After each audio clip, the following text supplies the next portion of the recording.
Donc dans l'exercice suivant, on considère l'intégrale de 3x moins 2 sur x au carré plus 2x plus 17 fois d de x. Donc pour cette intégrale, il y aura plusieurs étapes par lesquelles on va procéder.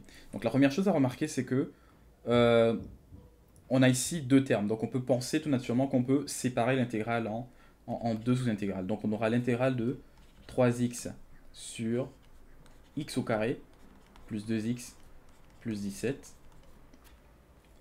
Ici, fois d de x, moins l'intégrale ici de 2 sur x au carré plus 2x plus 17 fois d de x. Donc on va chercher à résoudre chacune des intégrales individuellement. Donc je vais appeler cette intégrale l'intégrale 1 et c'est là l'intégrale 2. Donc si on considère la première intégrale, ici, qu'est-ce qu'on voit? Déjà, on voit ici qu'on a un x au niveau du numérateur et que le terme ici au dénominateur qui a le degré le plus haut est x au carré. Donc on peut penser peut-être au fait que on a eu une sorte de... on a eu une dérivée ici en fait, on a eu la dérivée du dénominateur qui nous a donné un terme ici. Donc on peut penser à dériver le dénominateur pour obtenir une expression qui va donner un d de u. Donc on va voir si cette approche-là est légitime. Donc si on dérive le dénominateur, on pose u est égal à x au carré plus 2x plus 17. Donc on aura que la dérivée de u ici par rapport à x sera égale à 2x plus 2. Ok. Donc ça implique encore que notre d de u est égal à 2x plus 2, 2x plus 2 fois d de x. Okay. Donc si on observe le numérateur, on voit qu'au niveau du numérateur, on n'a pas un 2x plus 2, mais plutôt on a un 3x. Okay. Mais qu'est-ce qu'on peut faire? Ce qu'on va faire, c'est qu'on va essayer de transformer cette expression-là pour qu'au lieu d'avoir un 3x au numérateur, on ait un 2x plus 2. Donc une première chose qu'on peut faire, c'est qu'on peut, dans cette intégrale-là, faire sortir le 3. Donc si on fait sortir en 3, on a toujours l'expression x plus x au carré plus 2x plus 17 fois d de x. Donc si là je fais sortir mon 3, je me retrouve avec un x au numérateur. Donc ce que je peux faire, c'est que je peux maintenant, on va essayer de, maintenant, on va multiplier le terme numérateur par 2. Ok. Donc si je multiplie mon numérateur par 2 ici, je me retrouve avec un 2x, toujours sur le même dénominateur qui est x au carré plus 2x plus 17. Mais comme j'ai multiplié mon 2, il faut également que je soustrais, je divise par 2. Okay. Donc ça nous avance, mais on se rend compte en fait qu'on n'est pas toujours là où on voudrait être parce qu'il nous manque un 2 ici. Voilà. Qu'est-ce qu'on peut faire? Donc une stratégie lorsque vous avez ce genre d'intégrale là, c'est de penser au fait que vous pouvez additionner des termes et les soustraire. Je m'explique.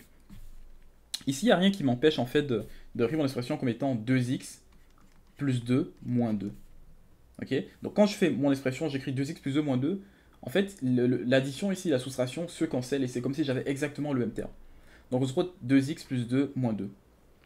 Et ce qu'on va faire ici, c'est que comme on n'a pas besoin du moins 2 ici, on va prendre le moins 2 et on va séparer l'intégrale en deux sous-intégrales. Donc on aura la première intégrale qui est égale à 3 demi de l'intégrale de 2x plus 2 sur x au carré plus 2x plus 17 moins 3 demi de l'intégrale de moins 2 sur x au carré plus 2x plus 17. Donc ça c'est toujours pour ma résolution de ma première intégrale.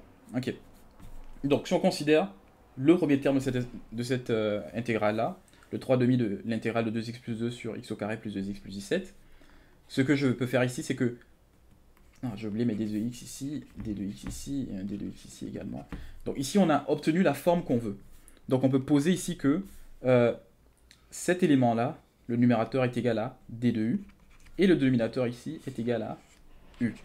Donc on se retrouve avec l'intégrale de 3 demi de l'intégrale de d de u sur u.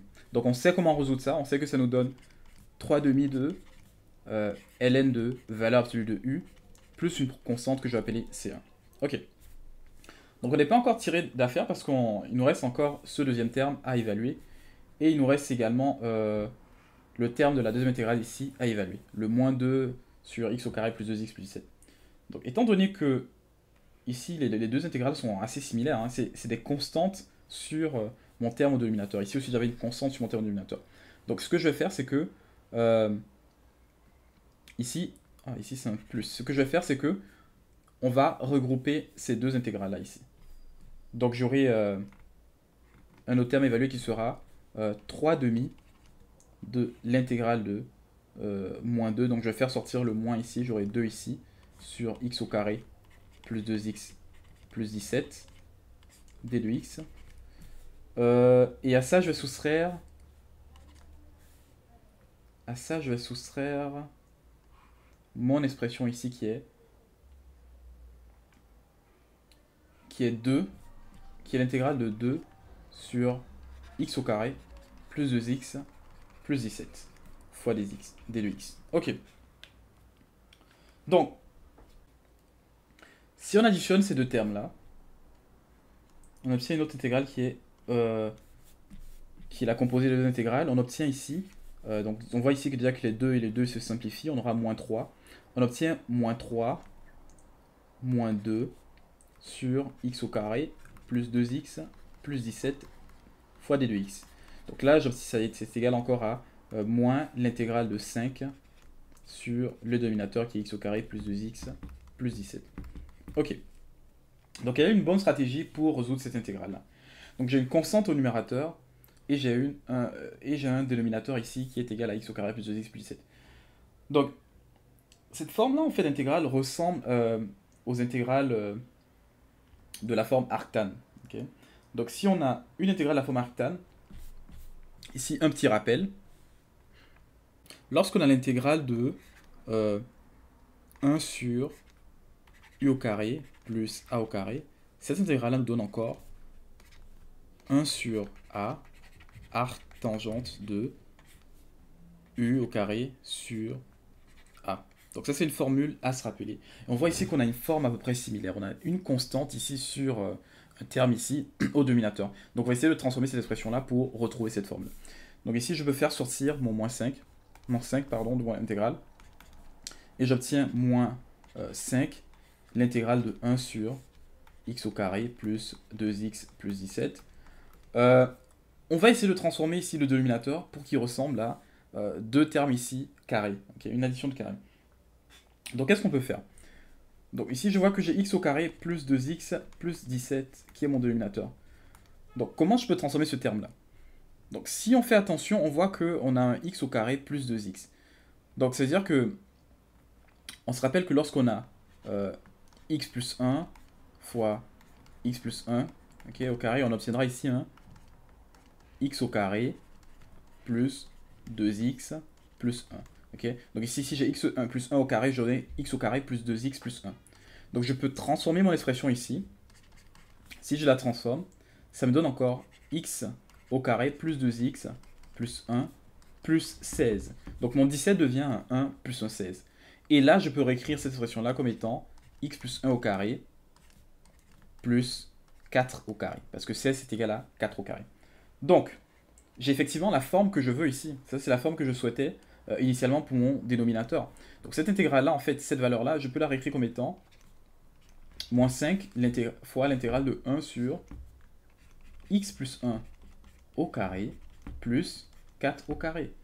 Et comme on le voit ici par la formule, lorsqu'on a cette intégrale-là, sa valeur, ce sera tout simplement 1 sur a. Donc ici, 1 sur, notre a ici c'est 4, fois arc tangente de l'intégrale de u au carré. Donc notre u au carré c'est x plus 1 au carré divisé par notre a qui est 4. Voilà.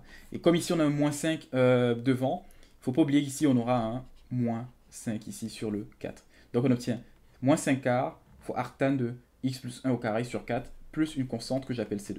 Donc ça c'est la valeur à la deuxième intégrale. Donc la réponse à notre intégrale est la somme des deux résultats qu'on a eu. Donc on avait eu initialement 3 demi de ln de valeur absolue de u. Et juste pour se rappeler ici, le u qu'on avait considéré c'était ici. Donc c'était ici x au carré plus 2x plus 17. Donc on a 3 demi de ln de x au carré plus 2x plus 17 moins 5 quarts de arctan de x plus 1 au carré divisé par 4 plus une constante c, qui est l'addition de mes deux constantes ici. Donc ça, c'est la réponse à mon intégrale.